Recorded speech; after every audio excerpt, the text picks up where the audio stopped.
Hi guys! Welcome sa channel ko. Today, pag-uusapan natin ang isa sa pinaka-common pero sobrang mapanirang manipulative tactic, gaslighting. Alam nyo ba na ito ay ginagamit para lituhin ang utak ng tao hanggang mawalan ka ng tiwala sa sarili mong perception? Oo, ganito ka-powerful ang gaslighting.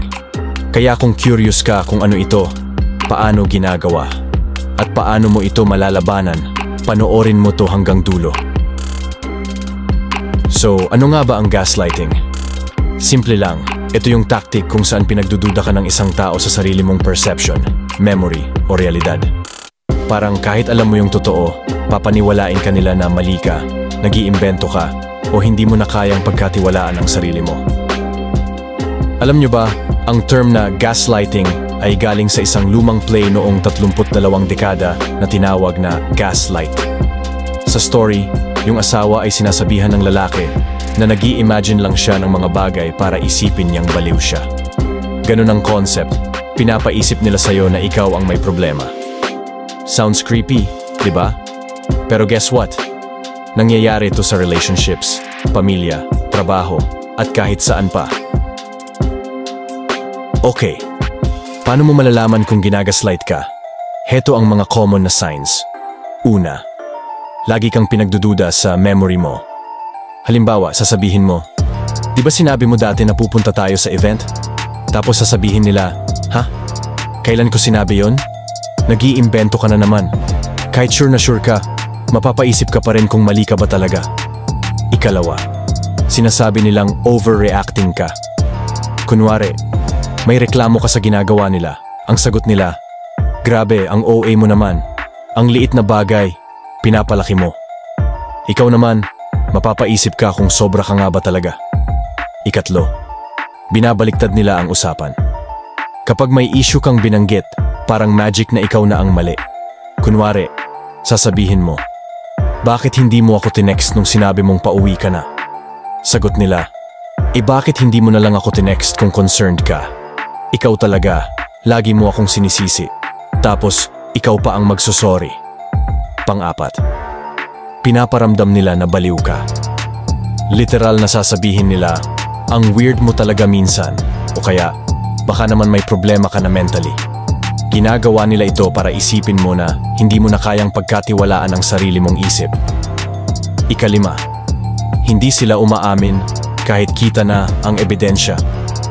Kahit huli na sila sa akto, itatanggi pa rin nila.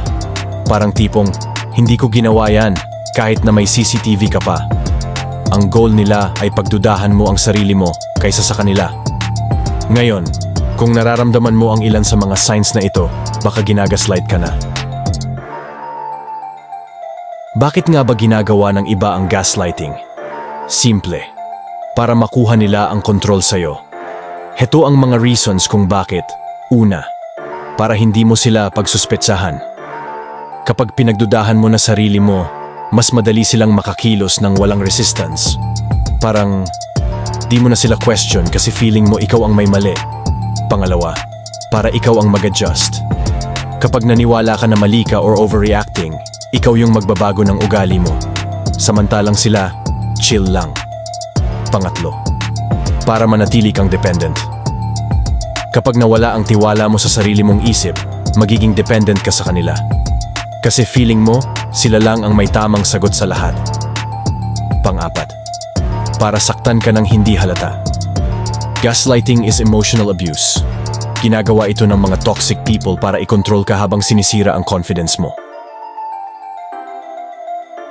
Para mas maintindihan nyo, eto ang ilang examples ng gaslighting na nangyayari sa real life. Una, sa relasyon. Kunwari, sinabi mo sa partner mo, ba't lagi kang late umuwi? Tapos sasabihin nila, ba't ka ba laging naghahanap ng mali? Grabe ka, parang gusto mo lang ng away.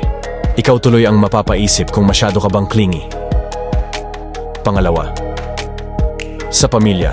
Halimbawa, may nanay o tatay kang laging sinasabi, wala kang utang na loob, lahat ng ginagawa namin para sa'yo pero puro reklamo ka lang. Gaslighting ito kasi ginagawa nilang ikaw ang may problema kahit hindi naman totoo. Pangatlo, sa trabaho. May boss ka na hindi inaamin ang mali niya. Kapag sinita mo, sasabihin niya, ang hina mo kasi kaya nagkamali tayo. Kahit mali naman talaga siya, ikaw ang magiging accountable. Now, ang pinaka-importanting part, paano mo malalabanan ang gaslighting? Heto ang tips. Number 1, magtiwala sa sarili mong perception. Kung sure ka sa nararamdaman at naaalala mo, manindigan ka. Tandaan mo, hindi lahat ng sinasabi ng ibang tao ay tama. Number 2, mag-document. Kung sa tingin mo ginagaslight ka, isulat mo ang mga conversations or events. Para kapag sinubukan nilang baliktarin ang kwento, may ebidensya ka. Number 3, huwag makipagtalo. Gaslighters thrive on arguments. Kapag pinansin mo sila, lalo ka nilang lituhin. Mas mabuting manahimik ka at alamin ang tamang sagot sa sarili mo. Number 4, iset ang boundaries. Sabihin mo na hindi mo tatanggapin ang ganitong klaseng behavior. Halimbawa, pasensya na, pero hindi ako papayag na iparamdam mo na ako ang mali lagi. Number 5, maghanap ng suporta. Kaibigan, pamilya, or therapist. Humanap ka ng taong kayang tumulong sa'yo. Malaking bagay na marinig mula sa iba na hindi ikaw ang mali. So ayan guys, ang lahat ng kailangan mong malaman tungkol sa gaslighting. Napaka-sneaky nitong manipulative tactic na to.